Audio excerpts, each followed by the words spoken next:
Bien, mis amados, Dios pues continúe bendiciendo nuestras vidas. Damos gloria al Señor porque en esta noche continuamos con nuestro curso de Iglesia Crecimiento y vamos a la lección número 4 y vamos a presentarnos en oración. Amén. Padre, una vez más, te damos gracias porque tú eres bueno y tu misericordia es eterna. Y aunque nosotros no conocemos tus planes, pero tú tienes un plan y un propósito con cada uno de nosotros y hará que se cumpla a como de lugar, porque tu obra no se puede detener a pesar de las tribulaciones, a pesar de lo que nosotros pensemos, tu obra tiene que continuar. Gracias, Señor, por la fortaleza que tú nos das como pueblo tuyo y también por reunir a este grupo para ser adiestrados en el conocimiento y también el crecimiento de iglesia. En Cristo Jesús. Amén. Bien, como habíamos dicho, vamos a la lección número 4, bases bíblicas del Iglesia Crecimiento. En la semana pasada estuvimos hablando sobre la historia del Iglesia Crecimiento. Hoy estaremos hablando sobre las bases bíblicas del Iglesia Crecimiento. Lamentablemente tenemos que seguir un PDF. Hoy tenemos, para los que están mirando en YouTube, nosotros vamos presentando las clases en la pantalla y lo presentamos en movimiento, pero hoy vamos a utilizar un PDF porque no tenemos montada la clase como regularmente lo hace. Entonces, es interesante notar que el estudio del Iglesia Crecimiento usualmente cae bajo la disciplina de la misiología, aunque también puede ser parte de la eclesiología. El Iglesia Crecimiento produce un diálogo entre estas dos ramas de la teología, ya que combina los elementos de las funciones misionológicas del cuerpo de Cristo con asuntos de la misma existencia de la iglesia, su misión y su llamado. Es bueno que nos demos cuenta de estas cosas. Dos cosas. Primero, el discipulado o la disciplina misionológica. El Iglesia Crecimiento tiene que ver con estas dos cosas y repito, es interesante notar que el estudio del Iglesia Crecimiento usualmente es bajo la disciplina de misiología, aunque también puede ser parte de la educación eclesiología. Cuando hablamos de la misiología estamos hablando de la predicación del evangelio, discipulado, misión, una serie de cosas.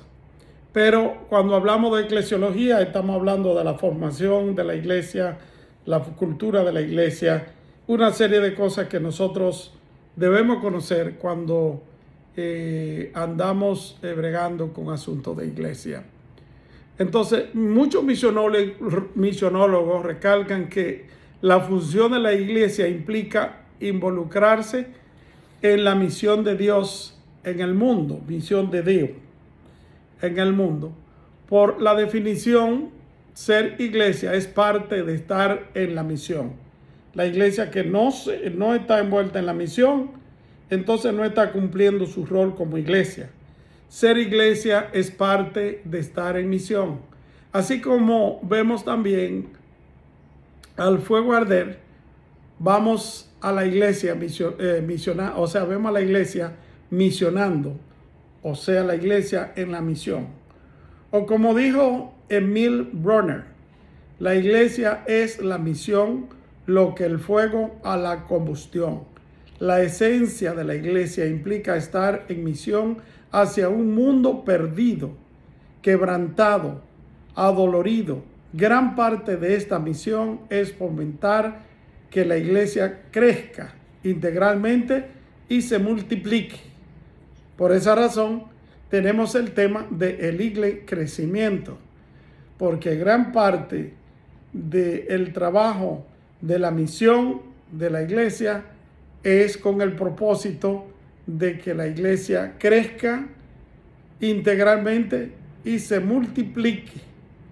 Por eso no se pierde tiempo cuando estudiamos este curso de misiología, de Iglesia Crecimiento.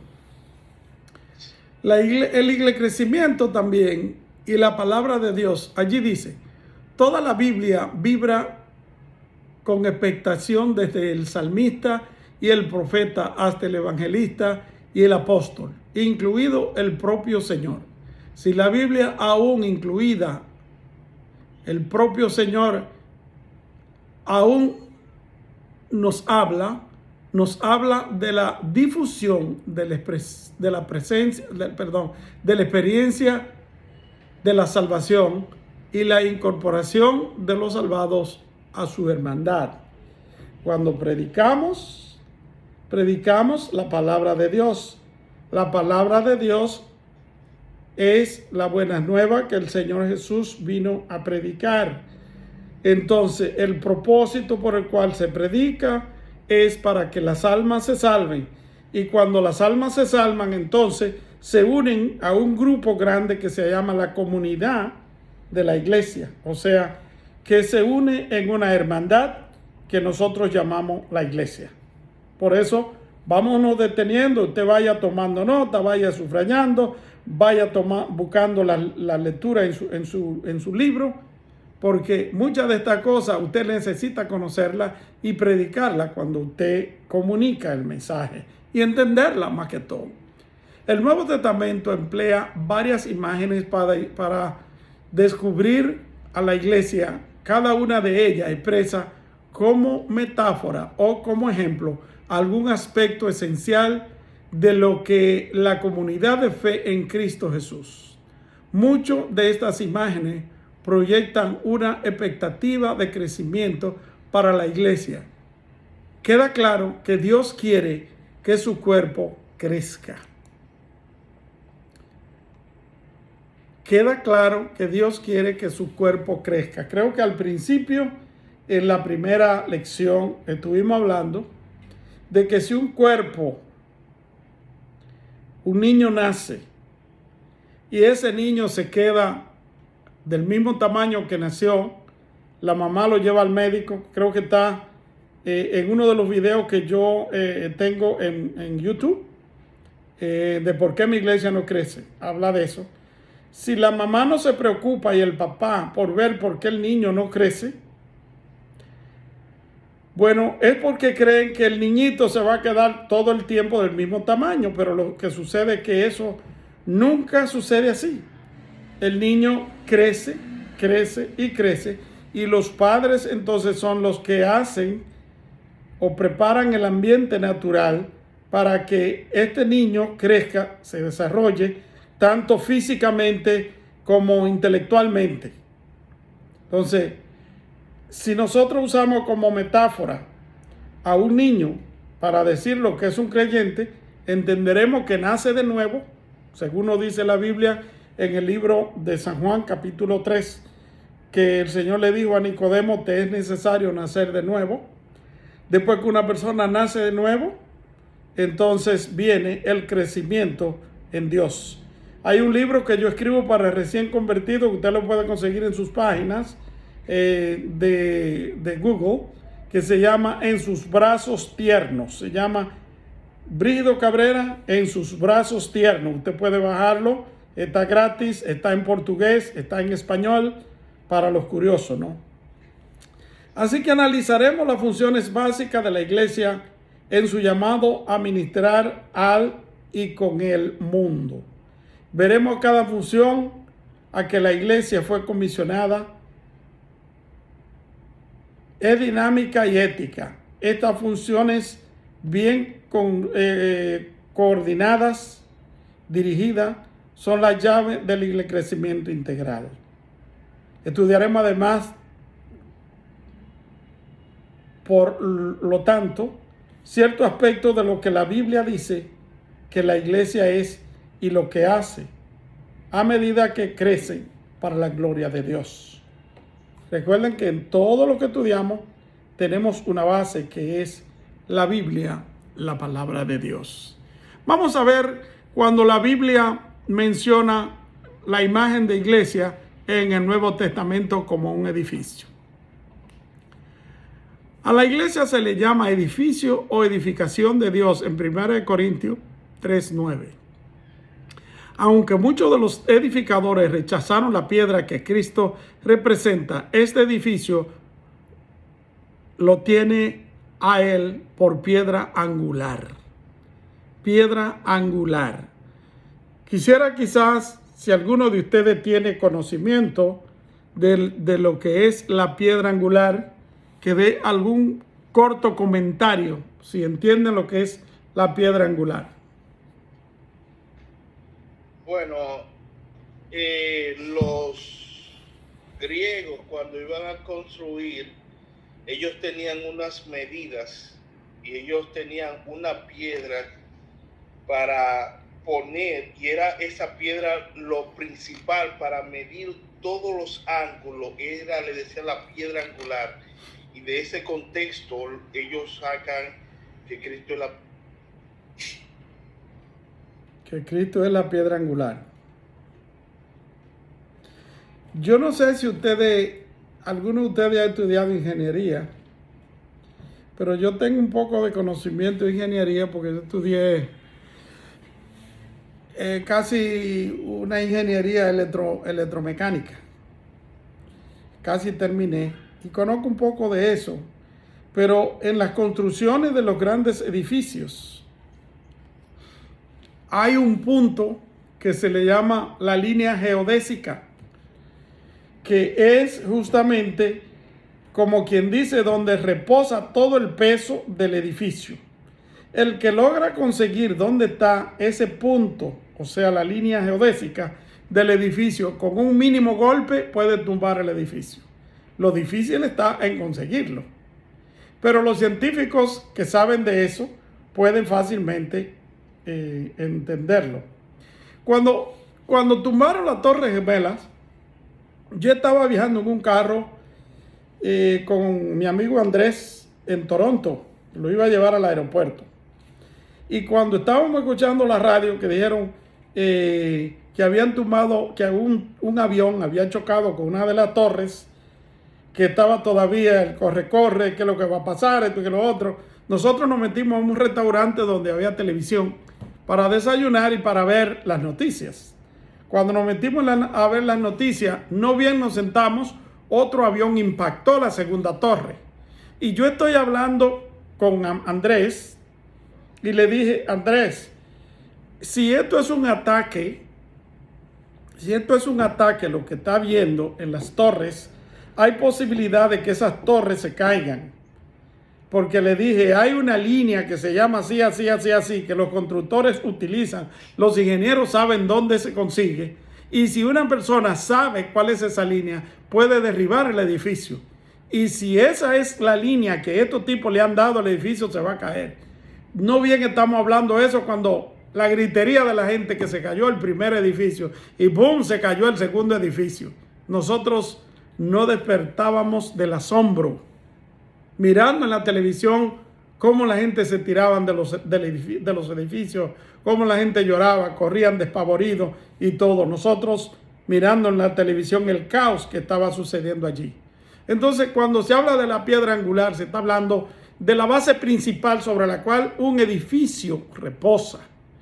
Y la iglesia de Jesucristo reposa sobre Cristo. Hay mucha gente que hoy está sirviéndole al Señor aparentemente, pero que no tienen a Cristo como la piedra angular. A mí me mandaron hace un tiempo, unas 2 semanas, un video de que era la primera pastora atea en una de las United Church of Christ de Toronto. La primera pastora atea. ¿Y cómo pastor ateo va a pastorear una iglesia cristiana? Pero son cosas de las que se están dando, hermanos.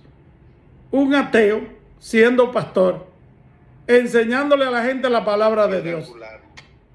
¿Cómo puede? Oh, Dios, sí. ¿Cómo puede la gente enseñar de Dios si no tiene a Dios? Pero bueno, Entonces Cristo es la piedra angular. En 1 Pedro 2:5 se compara todos los cristianos como piedras vivas que forman parte de este hermoso edificio. Ese templo que Dios está construyendo, dice: vosotros también, como piedra viva, sed edificados como casa espiritual. El edificio recibe cohesión y fundamento de parte de Cristo. Los cristianos siguen levantándolo cada vez que se agregan nuevos ladrillos vivos.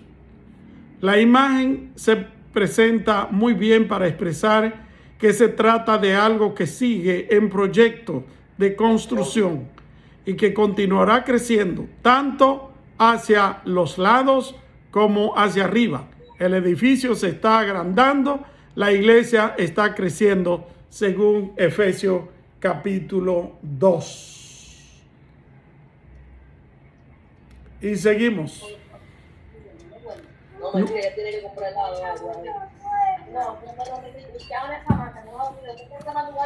Cuerpo de Cristo. Dios bendiga a todos. Amén, hermano. Está probando el audio. Amén. Sí, suena bien. Van a comprar helado a los muchachos. Bueno, como número 2, como cuerpo de Cristo.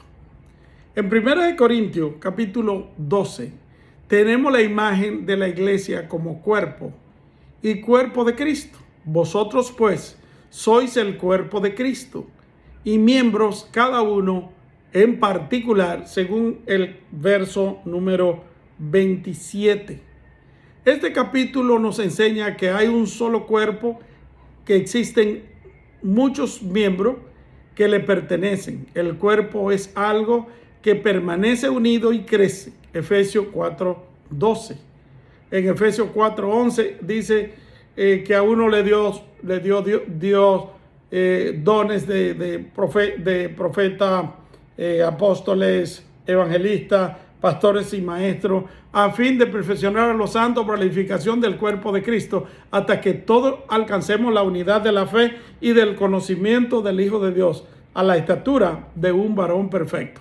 Eso nos dice Efesios capítulo 4, desde el 11 en adelante. Aquí dice el verso 12, enseña que los líderes son instruidos por Cristo a fin de perfeccionar a los santos para la obra del ministerio, para la edificación del cuerpo de Cristo. Por esa razón, un líder no puede ser una persona que no esté preparada para ser un líder. Hay líderes que son líderes innatos, pero necesitan preparación para poder entender a lo que Dios los ha llamado, para que puedan manejar bien los negocios del Señor y la iglesia crezca pareja. Estos pasajes describen la realidad de la iglesia que Cristo diseñó. Tiene estas características como don divino ya realizado, pero también como función humana, que es una tarea a realizar. Esta función consiste en incorporar nuevos miembros al cuerpo de Cristo de una manera integral y saludable. Repito, de una manera integral y saludable. Un crecimiento integral es un crecimiento saludable. O sea que si una iglesia crece integralmente, tiene que llevar salud también dentro de ella.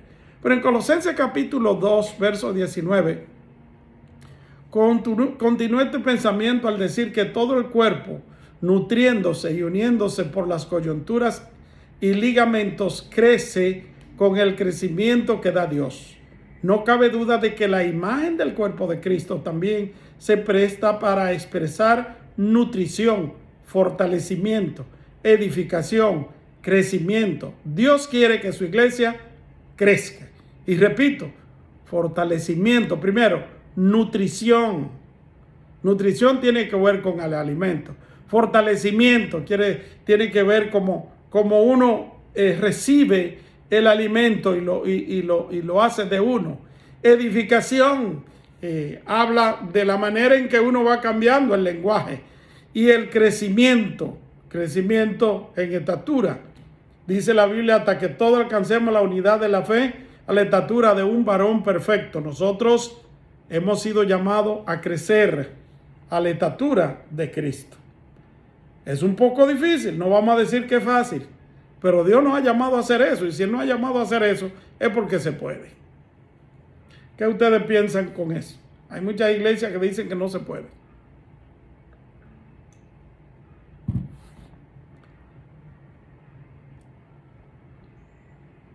No sé en qué se basan al decir que no se puede.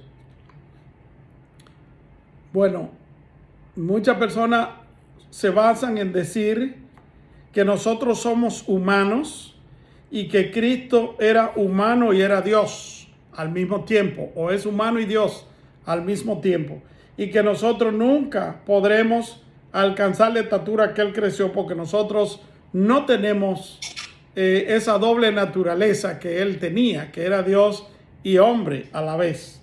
Pero yo me atrevo a decir que nosotros desde que nacimos en Cristo Jesús tenemos una naturaleza divina dentro de nosotros, porque Dios por adopción nos la ha dado. Entonces somos humanos, pero nuestra ciudadanía está en el cielo. Amén, hermano. A eso le añado yo cuando dice, no vivo yo, mas vivo el Cristo en mí. Amén. O sea que Cristo está en nosotros, dentro Sí. de Todo nosotros. se visualiza a partir de la fe, de lo que se cree. Amén. Porque a partir de la fe y realmente así, nosotros tenemos que ver a Cristo como el blanco. El blanco de la soberana vocación. Entonces, a partir de ese concepto y conforme a lo que vemos y crecemos individualmente en nuestra forma de, porque cada cual crece en Dios, en su manera, la manera que Dios le ha llamado, hasta lograr una estatura en la que se considera, nosotros queremos que eso es, desde el punto de vista dicho así, simplemente se ve inalcanzable, pero así lo presenta la palabra. Esa es la meta. Esa es la meta, porque si nosotros fuera a nacer de nuevo y ahí nos sentamos a esperar morirnos, no tiene también un objetivo claro la cosa. Pero nosotros nacemos en Cristo para crecer y alcanzar la estatura de Cristo. La tercera presentación o la tercera metáfora que se presenta de la iglesia en la Biblia la encontramos como una planta, labranza y agricultura. Vamos a ver.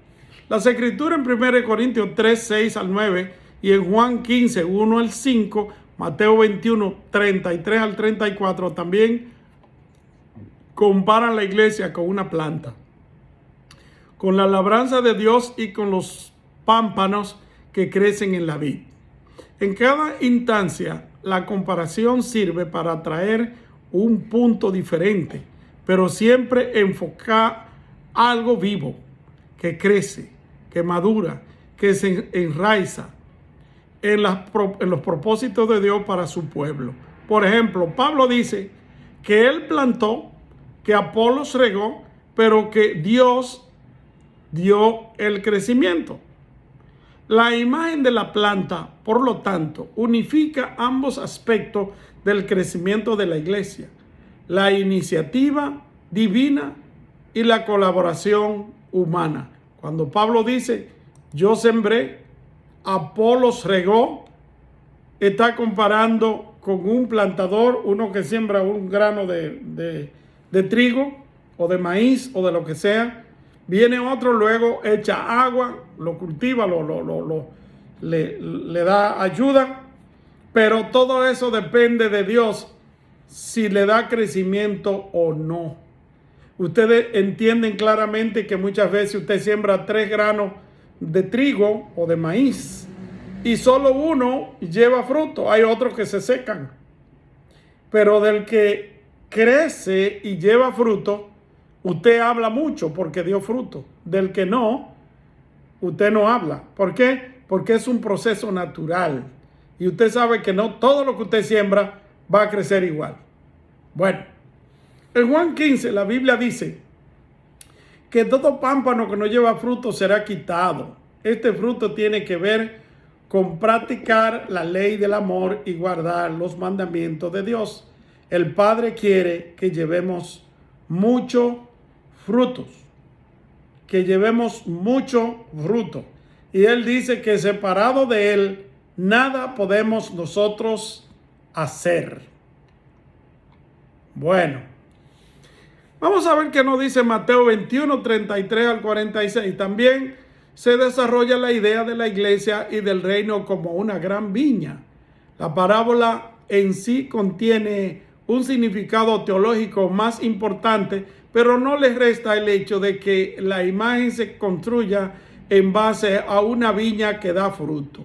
En Juan 4:35 Jesús habla de su cosecha, que está madura, lista. Las imágenes relacionadas, la relaciona con la agricultura. También demuestra que el gran agricultor espera recibir gran fruto en su cosecha. La iglesia, cual planta y viña, tiene que dar fruto, tiene que crecer en todos los sentidos. Martillaremos y martillaremos, hermanos, porque tanto usted como yo debemos dar fruto y crecer. Si acaso sentimos que no estamos llevando el fruto suficiente, debemos examinar qué pasa en nuestra vida, en nuestro comportar, en nuestra adoración, en nuestro acercamiento a Dios, para saber por qué razón el fruto no se ve como debe verse. Y yo no soy pastor, soy un maestro, así que usted sabe que los pastores siempre terminan predicando. Usted es pastor. Bueno, las ovejas mías... No puede renunciar a eso. Ya eso es de por vida hasta que Cristo lo llame. Bueno, las ovejas mías son ustedes entonces, porque lo malo que no me dan los diezmos. Eso viene. Eso viene. Ok, vamos a ver. Número 4, rebaño o grey. Las escrituras presentan a Jesús como el buen pastor y la iglesia como su rebaño.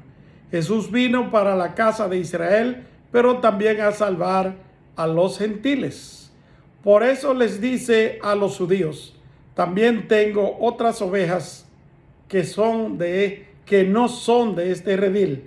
Aquellas también debo traer y oirán mi voz, según Juan 10, 14 al 16. Que se entienda que aquí el Señor está hablando de las ovejas que no son de la casa de Israel y que por adopción nosotros hemos sido adoptados, hemos sido injertados en la vid verdadera, y por ende los gentiles hemos venido a ser parte de la iglesia de Cristo si recibimos el perdón de nuestros pecados y somos lavados con la sangre de Cristo. Porque mucha gente dice de esto que el Señor estaba hablando de los extraterrestres y cosas por el estilo. No, yo creo que están perdiendo su tiempo pensando en eso. Bueno, en Apocalipsis también indica que habrá adoradores de todas las tribus, lenguas y nación. La iglesia tiene el privilegio y la responsabilidad de ser el portavoz del mensaje de Jesucristo y debe buscar las ovejas que componen parte del gran rebaño de Cristo. Lucas 15:1 al 7 y 15:1 se acercaban a Jesús todos los publicanos y pecadores para oírlo. 15:2 y los fariseos y los escribas murmuraban diciendo: este a los pecadores recibe y con ellos come. 15:3 entonces él les refirió esta parábola diciendo: ¿qué hombre de vosotros, 4, teniendo 100 ovejas, si pierde una de ellas, no deja las 99 en el desierto y va tras la que se perdió hasta encontrarla? Verso 5, 15:5. Y cuando la encuentra, la pone sobre sus hombros gozoso. Verso 6. Y al llegar a casa, reúne a sus amigos y vecinos, diciéndoles: gozaos conmigo, porque he encontrado mi oveja que se había perdido. Verso 7. Os digo que así habrá más gozo en el cielo por un pecador que se arrepiente que por 99 justos que no se necesitan de arrepentimiento. Este verso 7, cada vez que lo leo me acuerda a mi abuelo. Mi abuelo predicaba mucho ese verso y eso se grabó desde niño en mi mente, que decía: de cierto os digo que habrá más gozo en el cielo por un pecador que se arrepiente que por 99 justos que no necesiten de arrepentimiento. La Biblia dice: echa tu pan sobre las aguas y después de mucho tiempo lo recogerá. Mi abuelo nunca pensó que quien lo iba a sustituir a él era yo. Cuando yo tuve 8 años de edad, él predicó en Altamira, Puerto Plata, y yo hice mi decisión por Cristo cuando tenía 8 años, predicando mi abuelo. Predicaba sobre la parábola del hijo pródigo. Y cuando yo comencé, después que pasé mi juventud, que me perdí, que hice tantas cosas, siempre dentro de mí había algo que me decía: tú no perteneces a este mundo, tú no eres de este grupo. Algo me hablaba dentro, hasta que a los 23 años, o más bien 22 y unos meses, el Señor tocó mi corazón y me convertí. Y cuando me convertí, al primero que busqué fue a mi abuelo. Y mi abuelo fue un maestro para mí de los primeros pasos. Me enseñó a leer la Biblia, a leer sobre doctrinas falsas y cosas así, cómo defenderse. Todo eso hizo mi abuelo. Y cuando yo comencé a predicar el evangelio, como a los 3 meses de convertido, o no 3, eso fue en octubre del año 1973. Ya yo me convertí en enero, ya yo tenía unos meses. Cuando comencé a predicar, mi abuelo hizo una cruzada. Y en esa cruzada, él predicó 3 días. Y al 4.º día, comenzó predicando y me entregó el micrófono y me dijo: ahora sigue tú. Y aquí estoy. Mi abuelo murió después en un accidente, pero siempre se gozaba con saber que tenía un nieto, que él le había pasado el batón para continuar la predicación del evangelio. Y hoy ya de eso fue, mi abuelo murió en el 79 y aquí estoy y sigo esperando que el Señor venga y sigo predicando el evangelio. Así que damos gloria a Dios y echa tu pan sobre las aguas. Aunque por contexto esta parábola trata con los ya cristianos, un punto queda claro: el Dios de la Biblia es el que busca los perdidos para traerlos a su redil.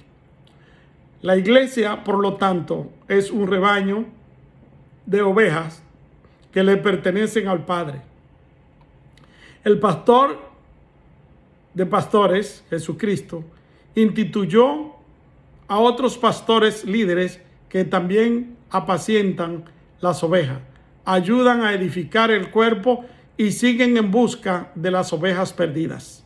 La imagen señala que la iglesia es ciudad cuidada y fortalecida por Cristo. Al ser nutrida así, puede crecer.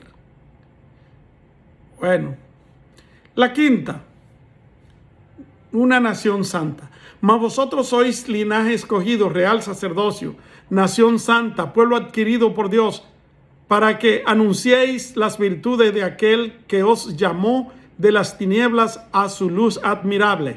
1 Pedro 2:9. En esta carta, Pedro define a la iglesia como sacerdocio que intercede ante Dios, trae su palabra al mundo, pero también es una nación santa que debe anunciar las virtudes de Jesús, el Rey de Reyes y Señor de Señores. La iglesia tiene un propósito misionero. Trabaja en el mundo para el mundo. La nación santa trae luz a las demás naciones. Hoy en día se reconoce que la nación santa es la iglesia de Cristo en todo el mundo, donde y cuando se celebra la diversidad y la unidad de Cristo en Cristo. No se puede equiparar la nación santa con una entidad étnica o geográfica particular. No. Otra manera que la presenta es como una familia. Dice, no solo somos parte de una misma nación, somos también una familia. Efesios 2:19. Así que ya no sois extranjeros ni advenedizos, sino ciudadanos de los santos y miembros de la familia de Dios. Óigame, ¿qué hicimos nosotros para ser miembros de la familia de Dios? Ser miembro de la familia de Dios no es cualquier cosa. Ser miembro de la familia de Dios es la bendición más grande que ser humano puede tener. ¿Cuánta gente tiene tanto dinero en el mundo?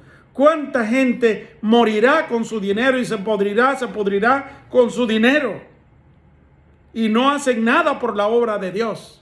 Sin embargo, hay una nación santa, hay un pueblo de Dios, hay un pueblo llamado por Dios que se llama familia de Dios. Y debe de sentirse orgulloso porque es familia de Dios, es llamado por Dios a ser parte de su familia. Los que tienen grandes cantidades de dinero y que no tienen en cuenta a Dios, no son llamados a ser familia de Dios. No, ellos son llamados a ser familias grandes aquí en la tierra, pero no en el cielo. Nosotros, en cambio, somos llamados a ser parte de una familia terrenal que comienza aquí y termina en el cielo. La imagen de la familia de Dios evoca un cuadro de unidad, de amor, de procreación y de crecimiento. Si Dios es nuestro Padre, quiere decir que todos somos hermanos. El lazo familiar implica unión de sangre, y en el caso de la iglesia es la sangre de Cristo la que vincula como familia espiritual. Esta sigue creciendo a través de la historia.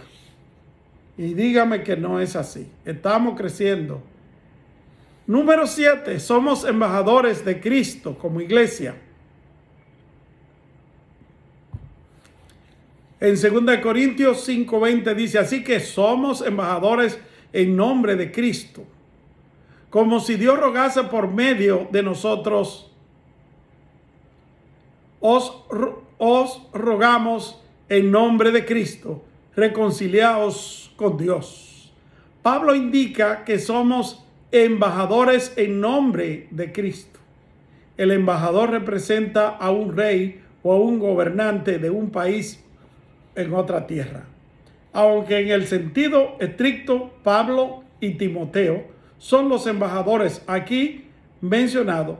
En este caso se puede derivar que la iglesia de Cristo es embajadora de Dios en el mundo. La iglesia no es cualquier cosa. Y nosotros los predicadores tenemos que empoderar la iglesia con la palabra de Dios para que la iglesia entienda, no con orgullo, sino con humildad, de que la iglesia es el cuerpo de Cristo y que al mismo tiempo tiene la responsabilidad de ser embajadora de Dios en el mundo. Bueno, casi falta quien dice amén. Ok, funciones de la iglesia. Amén. Funciones de la iglesia en Hechos capítulo 2, versos 47 y 42 al 47. El hermano que dijo amén me ayuda leyendo verso por verso al paso.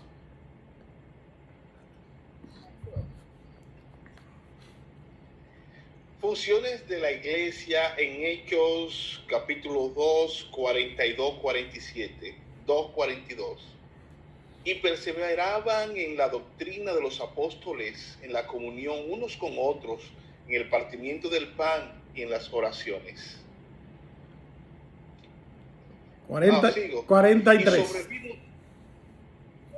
Siga. Y sobrevino temor a toda persona, y muchas maravillas y señales eran hechas por los apóstoles. Todos los que habían creído estaban juntos y tenían en común todas las cosas, y vendían sus propiedades y sus bienes y los repartían a todo según la necesidad de cada uno. 2:46.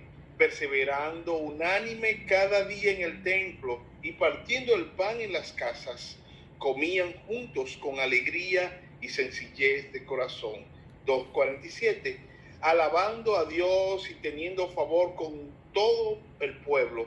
Y el Señor añadía cada día a la iglesia los que habían de ser salvos.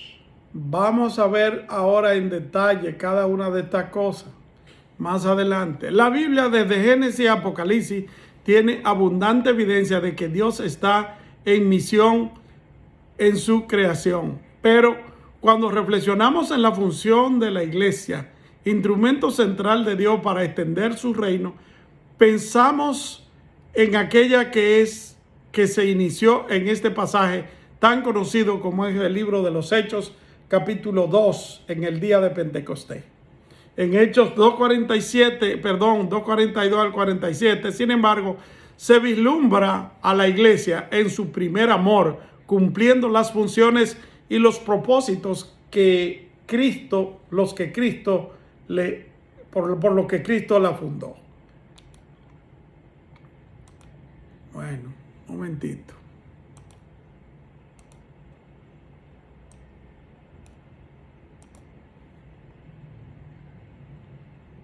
Ok.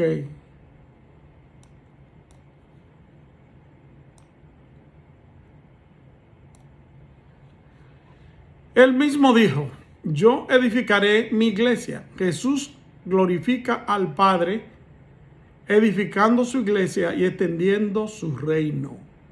¿Cuáles son los propósitos que vemos en Hechos capítulo 2? Vamos a ver. ¿Cuáles son? Podemos resumirlo en las 5 funciones vitales que se observan en este pasaje.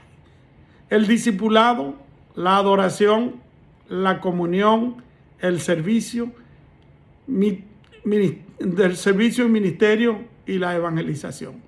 Repito, el discipulado, 1, la adoración, 2, la comunión, 3, el servicio en ministerio, 4, y la evangelización. Así que yo espero que usted vaya tomando nota de todas estas cosas, porque dice cuáles son los propósitos que vemos en Hechos capítulo 2. De ahí se puede sacar un tremendo sermón. Vamos a ver. Aquí se nos presenta un cuadro como una estrella donde dice las 5 funciones de la iglesia. Primero, discipulado, servicio, comunión, evangelización y adoración. Vamos a ver. Discipulado, servicio, comunión, evangelización y adoración. Si una iglesia no discipula, no está cumpliendo. Si no hace servicio, si no sirve a la humanidad, no está cumpliendo. Si no tiene una comunión con el Padre, tampoco está cumpliendo. Si no hay un evangelismo, tampoco está cumpliendo. Y si no adora a Dios, ¿para qué se reúne como iglesia? Porque no está cumpliendo. Pero no quiero pelear con ninguno de ustedes. Las 5 funciones de la iglesia, según Hechos 2:47, son el discipulado, verso 42. Dice, y perseveraban en la doctrina de los apóstoles, verso 42. Hechos 2:42. Y perseveraban en la doctrina de los apóstoles. La iglesia primitiva entendía claramente que su fundamento era enseñanza de Jesús. La palabra doctrina significa enseñanzas. Perseverar en la doctrina quiere decir que los discípulos estudiaban esas enseñanzas, las escudriñaban, las practicaban, permanecían en y evaluando toda buena idea según el marco de ellas. Así que creyeron muchos de ellos. Discípulo en griego, matetes, es uno que aprende. El discípulo sigue a Jesús y aprende de él. Ser discípulo, por lo tanto, requiere que uno persevere en las doctrinas cristianas y en el estudio de la palabra de Dios. ¿Cómo tornaremos a las 5 personas que pastoreo, o a las 8 personas que pastoreo, o a las 400 personas que pastoreo, o a las 1000 que pastoreo? ¿Cómo lo tornaré a este estudio de la palabra de Dios? Si la iglesia se dedicara más a enseñar la palabra de Dios, tuviéramos menos problemas. Efesios 4. Pablo nos lleva a la madurez cristiana, o nos llama. Si bien es cierto que en los evangelios se dice que debemos ser como niños en términos de nuestra fe entrega, eso no quiere decir que seamos infantiles. Por eso Pablo dice que ya no seamos niños fluctuantes, sino que crezcamos en todo en aquel que es la cabeza, esto es Cristo. Porque debiendo ser ya maestros, después de tanto tiempo tenéis necesidad de que se os vuelva a enseñar cuáles son los primeros rudimentos de la palabra de Dios, y habéis llegado a ser tales que tenéis necesidad de leche y no de alimento sólido, según Hechos 5:12. Necesidad de alimento sólido y no de vianda o de leche. El crecimiento integral debe hacer un énfasis especial en discipulado hacia la madurez cristiana. Todo lo que se hace en la iglesia gira alrededor del manto de hacer discípulos de Mateo capítulo 28, verso 19. En términos prácticos, quiere decir que una iglesia saludable provee varias oportunidades en su ministerio para que las personas crezcan espiritualmente en su discipulado. El calendario semanal y mensual debe reflejar que hay amplias posibilidades para el aprendizaje y el crecimiento personal.